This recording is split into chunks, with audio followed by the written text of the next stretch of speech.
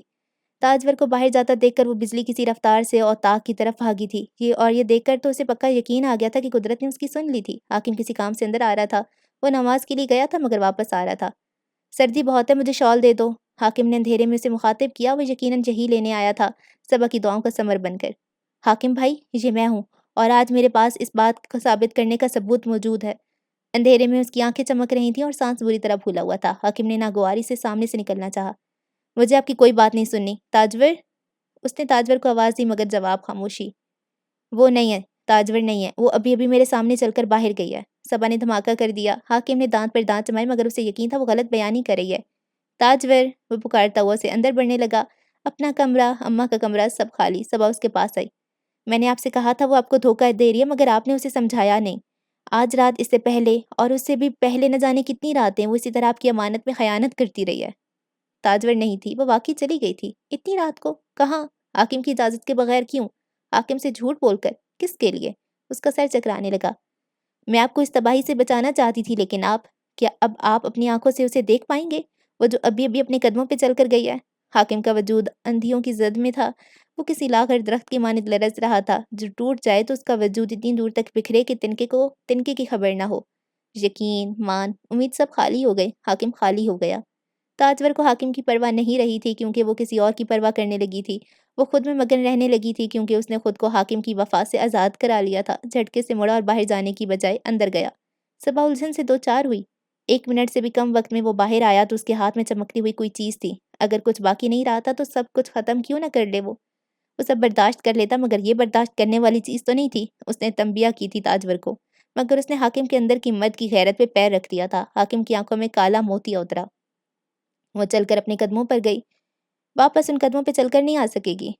حاکم نے اپنا ہاتھ بلند کیا۔ وہ تیز دھار کلہاڑا تھا جس کا پھل چمک رہا تھا۔ اس کی نظروں میں دستگیر کا چہرہ آیا، پیچھے، بہت پیچھے، جب وہ ان کے گھر سے نکل رہا تھا اور تاجور نے اپنی پاکیزگی کا یقین دلایا تھا تو کیا وہ اس عورت کے ہاتھوں سے بے وقوف بنتا آیا تھا؟ حاکم بھائی، یہ کیا کرنے والے ہیں آپ؟ صبا کو کچھ بہت سنگین ہونے کا احساس ہوا۔ دل کہہ رہا تھا حاکم یہ جھوٹ ہے، ایک اور غلط قدم مت اٹھاؤ۔ دماغ کہہ رہا تھا وہ عورت ایسا نہیں کرے گی، کیا اتنے سال ایک انسان کو جاننے کے لیے کافی نہیں ہوتے؟ لیکن آنکھوں نے کہا دیکھنے کا تعلق ہم سے ہے، دل و دماغ کی آنکھیں نہیں۔ جو ہم نے دیکھا وہی سچ ہے اور ٹھوس حقیقت۔ حاکم نے اپنی گرفت مضبوط کی اور خون اتری آنکھوں کے ساتھ بگولے کی مانند باہر لپکا۔ حاکم بھائی، صبا ہراساں ہو کر دبا دبا سا چیخی تھی۔ قسط نمبر 10 ہے یا 11 ہے پتہ نہیں، ختم ہو گئی ہے۔ اور یہ کیا ہو گیا ہے؟ میں پچھلی ایپیسوڈ میں کہہ رہی تھی کہ تاجر فرشتہ ہے، فرشتوں جیسی ہے، اتنا اچھا کوئی نہیں ہوتا، اور اب یہ ایک دم سے ایک نیا موڑ آ گیا۔ آپ کو کیا لگتا ہے؟ اچھا، پچھلی کسی ایپیسوڈ میں ہم نے دیکھا تھا کہ ایک عورت جا رہی ہوتی ہے، کسی کے گھٹنوں پہ لگ کے بیٹھی ہوئی ہوتی ہے اور ایک بندہ اس کے پیچھے جا رہا ہوتا ہے، اس کو کلہاڑی مار دیتا ہے۔ کیا یہ والا سین نیکسٹ ایپیسوڈ میں ہونے والا ہے؟ اللہ اللہ، اب کیا ہوگا؟ تاجور ایسے نہیں کر سکتی۔ کوئی اتنا اچھا ہو کے ایک دم سے اتنا غلط کام کیسے کر سکتا ہے؟